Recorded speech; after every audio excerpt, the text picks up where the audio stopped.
Happy New Year, everyone, and welcome to the forecast, the pre-game show here on Manchester Storm TV. I'm your match night host, Aidan Millen, and I'm joined by Storm TV commentator Max Artis. Tonight, the Manchester Storm look to hit back from their defeat in Sheffield just a couple of days ago. Max, how did the Storm do it?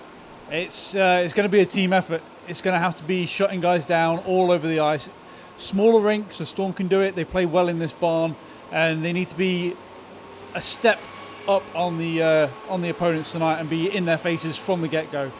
From puck drop to the final hooter, they need to work all the way through that 60 minutes. It's going to take a lot of effort from the guys, but I think they can do it. I mean, this Sheffield team is an absolute juggernaut this season. I'm going to put my hand up and say I think they're going to win the league this year at a canter. I can't see anybody else really challenging them, but it's a one-off game.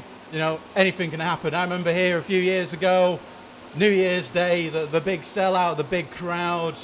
We got Sheffield in, we'd not beaten them for quite a while, and we pulled off a big win. So, looking at players to watch, who do you think could do the business today for the Storm? For the Storm, Uletta's found his shooting stick. From seemingly nowhere, he's kind of turned from the guy as a power forward into a bit of a sniper here, left, right and centre. He's put some goals away, and he's becoming a bit of a threat for the Storm going forward. One of the things I've noticed about this Sheffield team is their puck possession. They get the puck in the O-zone, they keep it, they cycle it really well, they wear down the lines they're up against. And by the time they turn the puck over, if they turn it over, it's such a struggle to get an attack going because most of the time you're just looking to get a change. How do the Storm change that today? I think it speaks to something I said at the start when guys just need to take that step and be on top of guys as soon as they've got the puck, or even try and anticipate the play a little bit more and be in Sheffield Steelers' face from the moment the game gets underway and don't let up. There's no way you can weather the attack from the Steelers and hope to hit on the counter because, like you said, they just hold the puck, wear you down, and by that time you're tired and you need to get off and get a change. And for me, one of the big pieces for the Storm today has got to be Joe Morrow.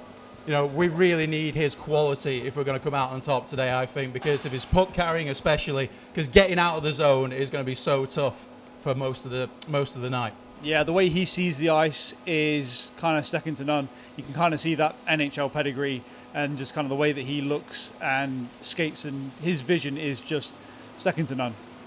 And then going to ones to watch for the Sheffield Steelers, one that comes to me is Patrick Watling, putting up some big numbers along with a lot of the forwards over at Sheffield. I did notice on Sheffield social media they wanted to call him the Messiah. Go on, Sheffield, we've had enough of the cringy nicknames 20 years ago. That one went with, was it Ken Priestley, I believe it was? Please, guys, no more of this Messiah business. But anyway, that's Patrick Watling. Who else do you think's there for the Steelers? Greenfield. How do you look past the work he's done, not only previous seasons, but the one he's doing this season for them?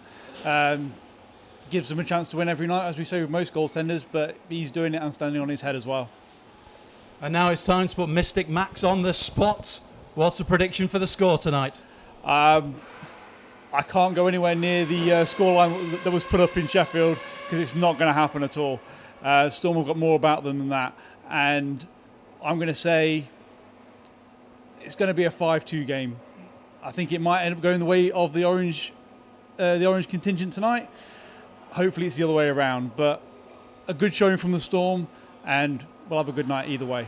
Yeah, I mean, the way I see it, if Storm are going to win this game, it's going to be a low-scoring game. We've got to keep them out, take our chances where we can. I'll go optimistic. I'll go for a 3-1 empty net victory for the Storm. Sounds good. Sounds good to me. Well, thank you very much for joining us on the forecast, and we hope you have a great night with us.